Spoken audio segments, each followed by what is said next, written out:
Teka-teki sosok orang besar yang disebut Presiden ke-7 RI, Joko Widodo, ada di balik kasus tudingan ijazah palsu miliknya belum terungkap. Wakil Ketua Umum Relawan Projo, Freddy Damanik, mengaku pernah mendengar nama yang disebut sebagai orang besar, langsung dari Roy Suryo.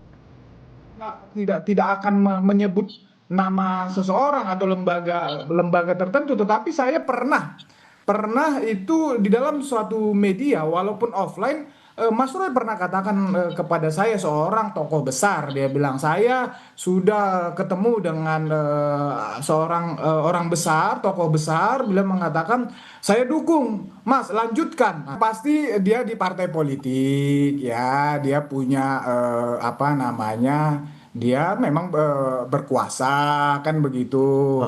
Ya, saya nggak bisa menyebut lebih ini lagi lah ya, tetapi memang sebetulnya di medsos sudah banyak lah, di publik sudah beredar.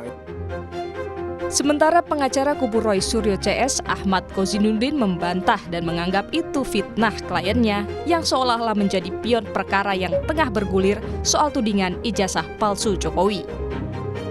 Hari ini justru Saudara Joko Widodo secara telanjang terbuka di hadapan publik mengedarkan fitnah. Jadi fitnah itu tidak hanya ditujukan kepada tokoh besar tersebut, tetapi juga merujuk kepada klien kami. Seolah-olah klien kami ada di bawah kendali tokoh, tidak menjalankan agenda konstitusional secara mandiri, sehingga klien kami bisa saja dianggap sebagai pion politik dalam sengkarut persoalan ijazah palsu ini. Apa yang dilakukan Saudara Jokowi, alih-alih fokus terhadap laporan ya masalah hukum yang dihadapi, dia memperlebar persoalan ini dan menambah musuh terhadap Saudara Joko Widodo.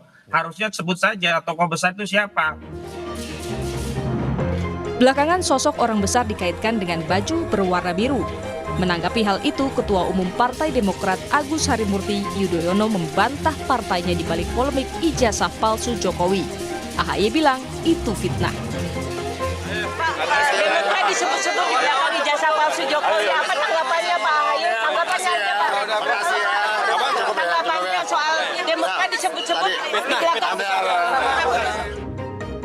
Sebelumnya, Presiden ke-7 RI, Joko Widodo, mencurigai ada agenda dan orang besar di balik sengkarut perkara tudingan ijazah palsu. Artinya memang ada orang besar, ada yang backup. Polisi telah menaikkan status perkara ke tahap penyidikan, namun hingga kini polisi belum menetapkan tersangka kasus tudingan ijazah palsu yang dilaporkan Presiden ke-7 RI, Joko Widodo. Tim Liputan, Kompas TV.